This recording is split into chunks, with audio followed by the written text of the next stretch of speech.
I realized I wasn't recording when I got this halfway apart, but today we're putting halos in these headlights. They're really, really cheap. Where did I put them? They're really, really, really cheap $40 eBay ones. They're built like crap, but I've got to take this headlight apart anyway to fix this shroud that I didn't put on correctly. Turns out you're supposed to hot glue it when they don't fit like that, but these are the easiest headlights to work on ever, so it's not a big problem. Phillips head screwdriver, take out the turn signal, pry tool, take out this trim piece that's just been mangled over time, pop the gasket out.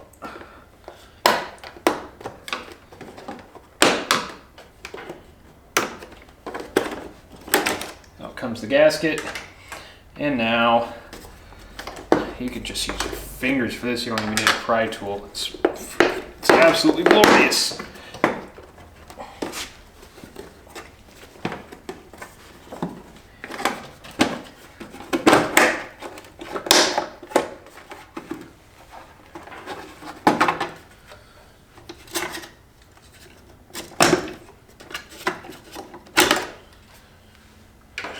Show me another car where you can get the headlight disassembled to this extent that quickly. I'm gonna do the high beam first because it's probably the more normal of the two. You've got these funny little clips here. I'm just gonna stick those on real quick. And the way that I've done these is so that the thinner part is on the bottom. Not all kits are made like this though, so your mileage may vary. And what that does, snaps up on over that. As you can see, it's still really loose and just kind of crap.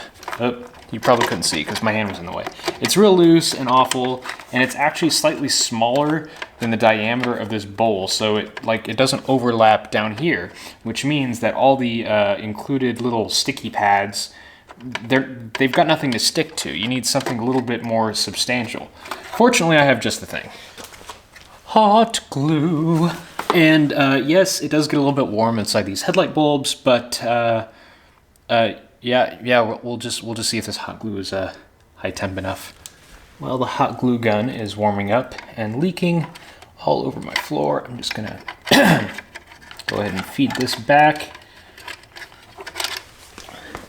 And I'm gonna pull the cover off of the high beam access, and I can't reach it very easily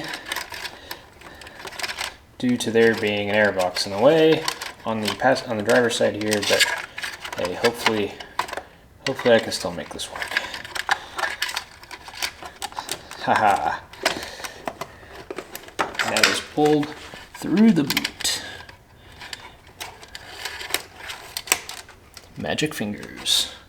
Very nice. Are we warm yet? Sure aren't. Just gonna put a big old spot in either one of those clips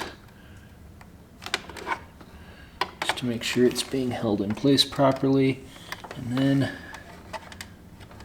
a couple spots right here where they are very difficult to see. Just a little ways further down.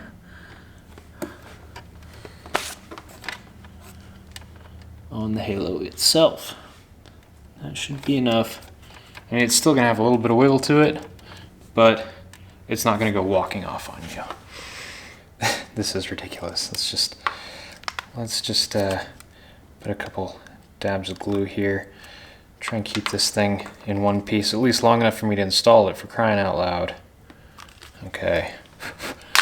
So this one is gonna go straight on the shroud, just like that. The clips, so the clips are supposed to go up here, but when I put these new projectors in, it presents a little bit of a problem because now the projector has been moved up and down slightly, and now the clips don't work. So I'm just gonna go ahead and glue this straight on to the shroud. And then I'm also going to do a bit at the bottom here. where it won't be visible. And then to make sure that this shroud is on there all good, I'm gonna put a bunch on those two tabs. I gotta make sure the stringy is out of the way or it will get on the projector.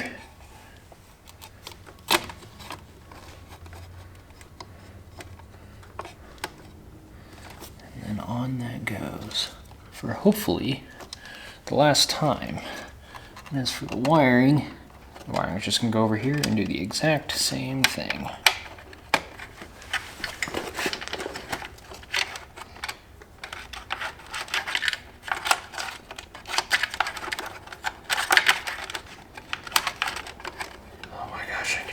I can feel it.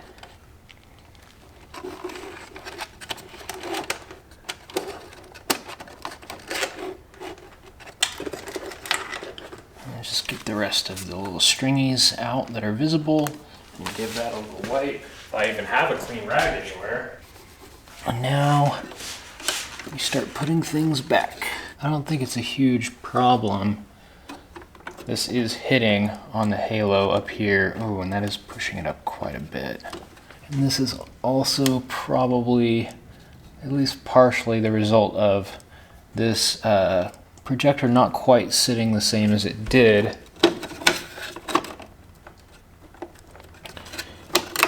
before the retrofit. Ah, there we go. I kind of worked it around on top. I think that's all right. We'll see if the lens fits over it properly or not.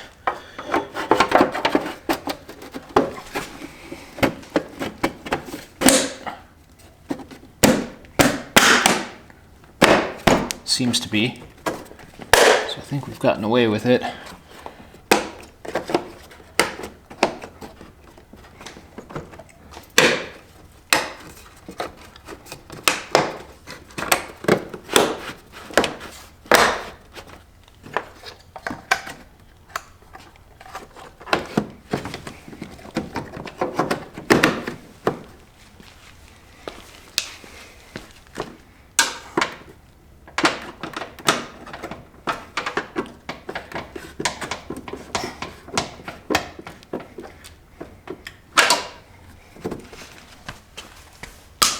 So for the wiring, we come over here to the oil storage compartment, and for wiring we're given all this. What we actually have here is a fairly nice relay system. So it's got a relay. I'm not going to use this white wire. Ground, hot, and our trigger. So the first thing we're going to do, okay, start by unplugging this headlight sensor and just kind of getting it out of the way so you don't break it. And then pull up this trim.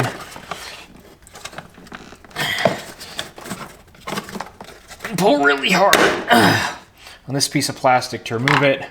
And that reveals the positive connection we're going to use. And this is the negative connection we're going to use. This is a 10, and I believe this is a 12. It's a 13. Who'd have thunk? This is definitely not what you're supposed to do because I still have my battery connected. So I'm sure this is going to make some fun sparks, but no bigger than, you know, sparks from unhooking the battery. This power cable I had to recrimp. The included eyelet was too small, but we're just going to put that on, stick this one under, stick that over, and then clamp that down like that. That's what the instructions on iJDM Toys website say, so I'm going to follow that. And it sort of holds that crimp in place as well. Okay, that's nice and solid. And then we can take our grounding point off over here. This is actually going to be the home for two things. Our ground wire, and it's going to hold, maybe. I'm going to have to drill this out too. Goodness. Okay, a couple seconds with an awl has it all figured out. And at this point, I can actually put this back. stick this guy back in and plug it back in. Put that back on there, and I think we're ready to test it. And how we test it is we take the activation lead here. Cool. That is good news. So this shorter one is going to be for the passenger side here, so I'm going to run that first. It doesn't quite reach. Okay, I'm going to have to clock this slightly differently. Okay. With enough of my harness pulled through to actually make it up here, I'm just going to go ahead and plug these in. Oh, that's nice though. Of course, I don't have the camera aimed right to see it because that's all going to be for the big reveal, but that's good to go so far. Tucking the wires a bit more out of the way. The important part is it is now time for the other side, which is much longer.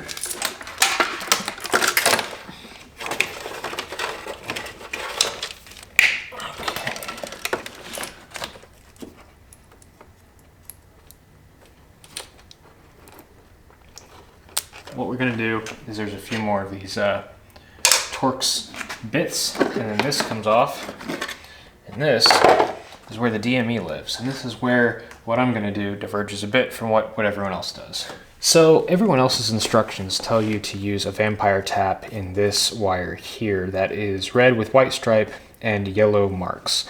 A, vampire taps are awful and should absolutely never be used, and B, I'm not entirely convinced that is a switched accessory wire. I mean, it may come on with everything else, but I don't think it's for switched accessories. Now this bundle of red wires with white stripes looks a lot to me like a switched accessory wire. And when I split open this, I see that what we have here is just a big ol' bus crimp.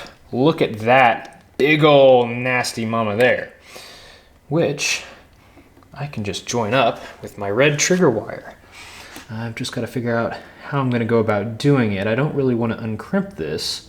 What I'm thinking I might do is just tie these together with some copper wire and then heat shrink them together. They won't really be mechanically bound all that well, but I mean, it's not coming apart, and this is pretty non-critical as far as automotive systems go. So let me see if I can find some copper wire for that. Okay, I've got myself some copper wire here. Let's just see if we can't just tie it together. Get this whole thing in a bundle. It's a non-critical system. I'm not super worried about it. I'm going to heat shrink it, so there's going to be mechanical force keeping it together, but I'm sure the comments section is going to absolutely tear me up for this anyways.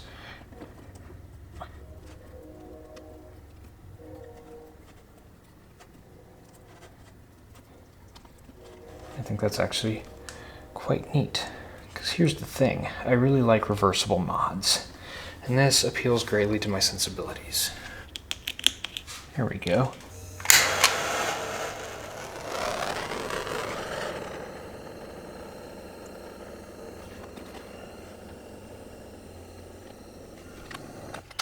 If you were cringing during that, so was I.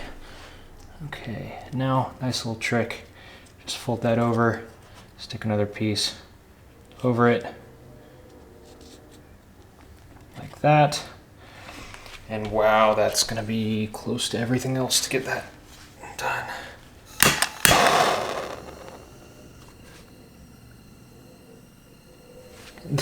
This wire has the most junk insulation, apparently, I say as I brush a flame over it. Ah, that's the wrong way. About as OEM as you're probably getting there.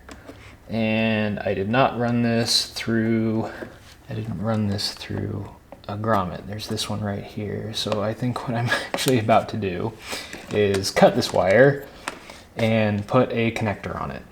Fortunately, I am well stocked for this thing, and I'm going to be using a brass bullet connector just for this single wire. And I'm just going to cut it right there. Strip a little off each end. Not a lot, Doesn't take much.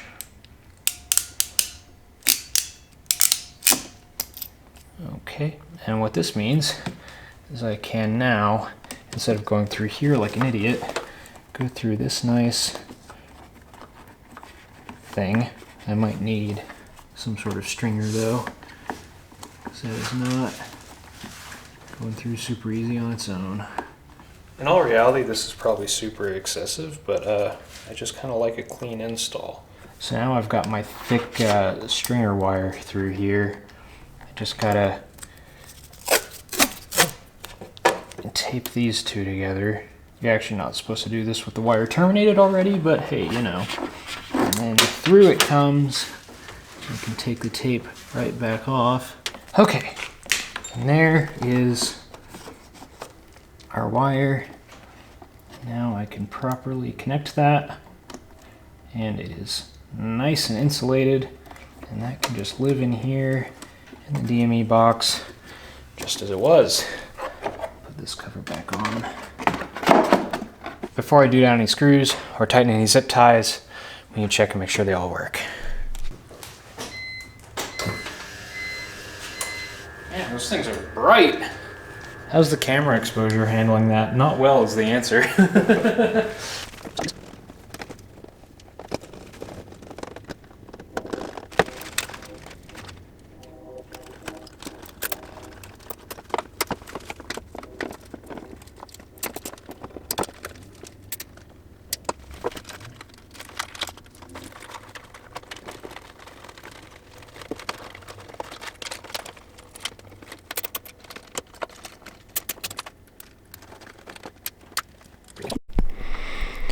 All in all, I'd say this is a fairly decent looking install. I've got the wire run up the fender here and then dipping down and join up with some other factory wires. It all sticks out quite a bit because it's so shiny compared to everything else.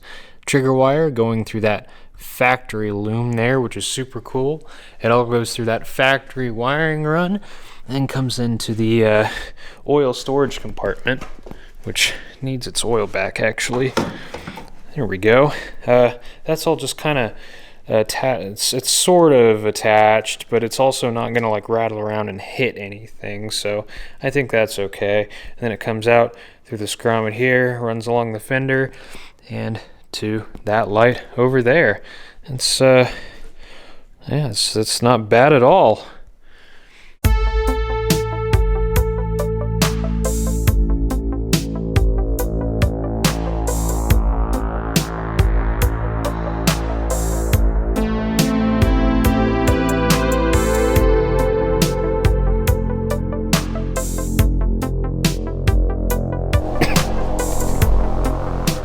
Well, there we have it. That's some pretty happy halos in my E46, and as you can see, they are bright enough to film by. Hope this helps you out if you're looking into doing this. There's some things that were a bit weird. I could find nobody that properly explained the wiring like that, so thanks for watching.